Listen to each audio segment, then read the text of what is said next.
Hello, this is Krinstar, and today I want to be able to press on a key, and I want to hear an FM style of wobble, and then I want to press on another key right next to it, and I want the wobble to be extremely different. And I want to use my keyboard and do different wobbles based upon the keyboard, and I think that'd be cool for today's video. So realistically, I have a polygrid up, and I want to use those range of keys, basically the C2, D2, E2 that's being pressed right now. I want each of those to have a different sound. I want it to have a different style of wobble, and I'm going to use sort of some FM tricks to do it. So in this polygrid, we're going to set up the first one. Uh, so so there's a different couple of ways that you can get this to happen. Mostly you can start with something simple oscillator and then duplicate it. And then the output of this oscillator can either do a phase manipulation or a PM style of wobble. Or you can do, I think it goes to the pitch, I think is another style of doing it.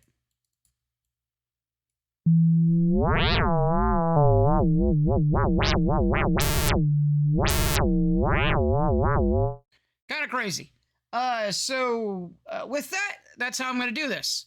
Real easy. We're going to have about 3 or 4 different wobbles, a couple of different oscillators, maybe a saw that's manipulated with something else, maybe a couple of different sine waves. I'm going to do some PM modulation and some modulation via the pitch here. So first things first is that we need to get some sort of thing in between all of our different engines for the wobble engine. So we're gonna call this the first wobble engine. We're gonna bring in the sawtooth, and we're gonna bring in the triangle. We're gonna use that as our second engine.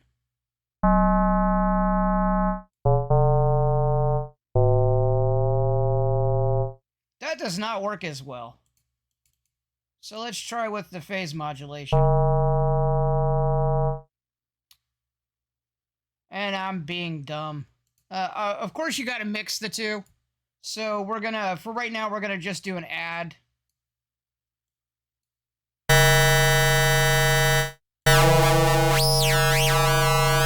That's kind of cool. Maybe kind of annoying, but kind of cool. Okay, so we got 2 different engines. You could see where I'm going with the third engine. But right now, they're all combined. So we need to separate them out somehow. So there's a couple of ways of doing this. What we're going to do is we're going to look into the, is it the mix? And we want to, actually the select out. And instead of using the add, we're gonna use the select to go through. My fault. Select in. There we go. We're gonna, depending on where this little yellow thing is basically what sound you're gonna hear. So the way that we're gonna change that is that we're going to use a volume or a value.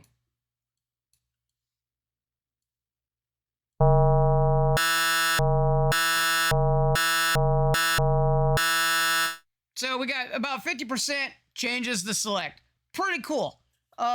You probably already know this, but okay, so what we want to do now is that we want to go back to the polygrid. We want to go in here and we want to add in one of my more favorite recently discovered modulators, and that's the KeyTrack. Did a video of this on a while ago. Actually, it's one of my more popular ones that I've done recently. And what I want to do with that KeyTrack is I want to modulate the value depending on what I'm pressing.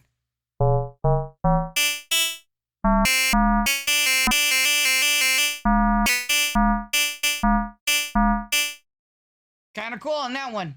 Realistically, I think we need 3 different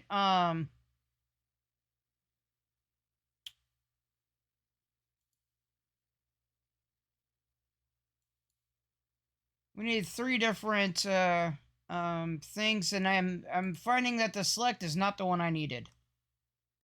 Okay, so the select only does Lex 2. Usually I can tell by looking over here and see if I can select how many input ports I can use. So what we're going to use is we're going to use the merge. The merge allows us to increase the amount of ports that we got. And then what we can do is we can hit that value.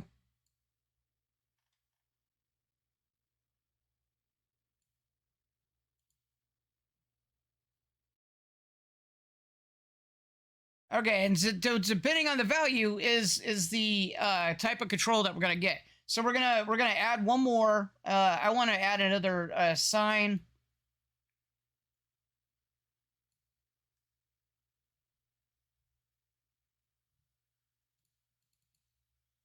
We're gonna hook it up to the thing here. We're gonna give this one a different thing. We're gonna look at for probably a sawtooth PM modulation. So we're gonna mess with the phase of it.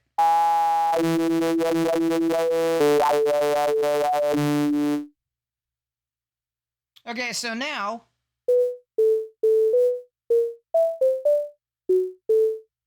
we want to hit the key track, and we want to make sure that our key track is the value on the key track is for the 3 different things. So we want to put this probably dead center.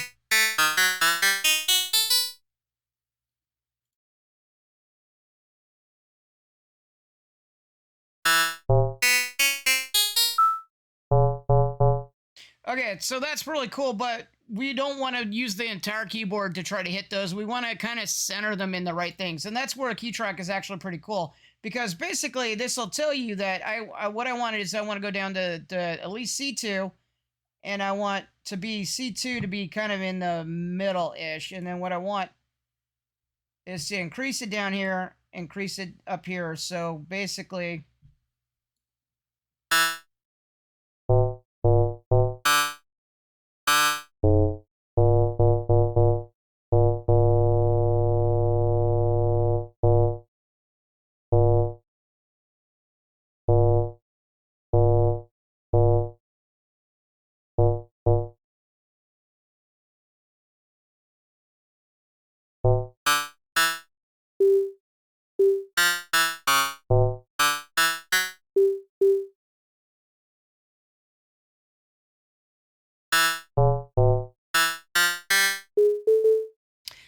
this is close enough. I wanted to get it within 2 or 3 keys, but without trying to do exact pitch on here. It's close enough.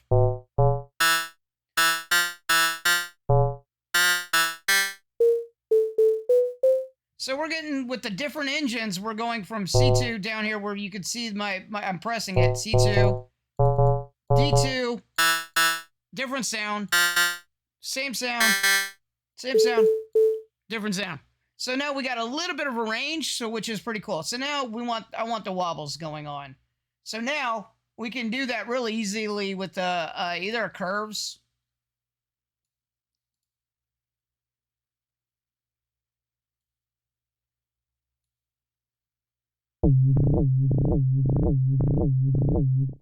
Real easy.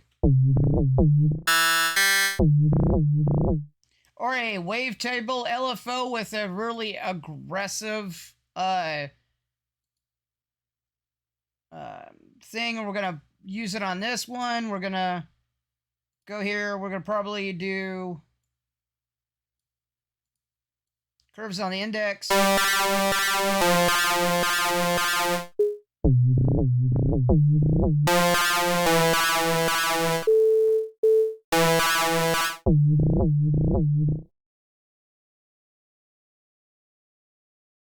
Or just a regular LFO.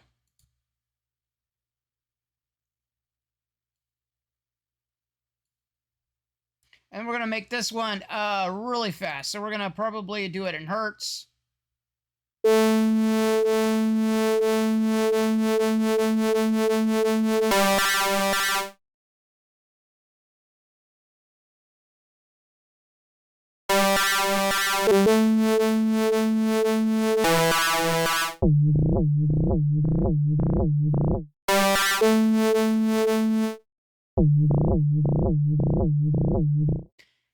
And there you got it. You got 3 different types of modulation.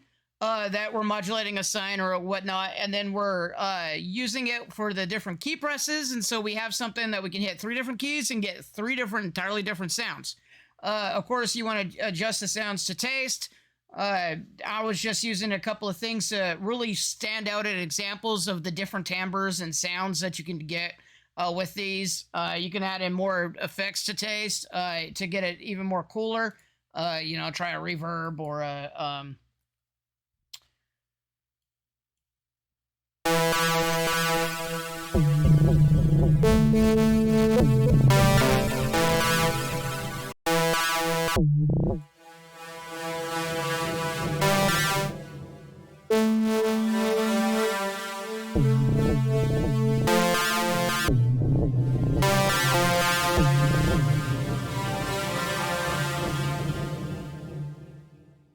you could also set this one back to linear.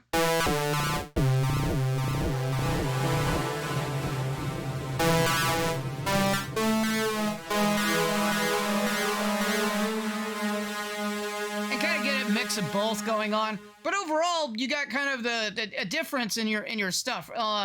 And the creativity of this one, or the inspiration of this that I got, is I was listening to Ashbury Heights Headlights, I think, off their latest. The album's kind of quite old now, a couple years old.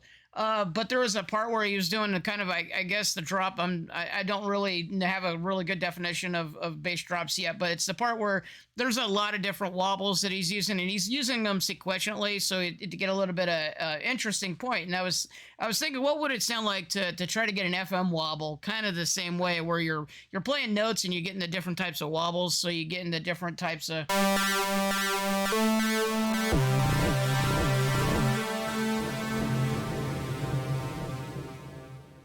And stuff like that. So you could probably use it in that type of context where it's the bass is stopped, and all of a sudden you're like waiting for anticipation, and all of a sudden you hear the 3 different ones going off together, and it's with actually relative ease, because you're doing this stuff without trying to change out instruments or trying to change the parts of it or cut in.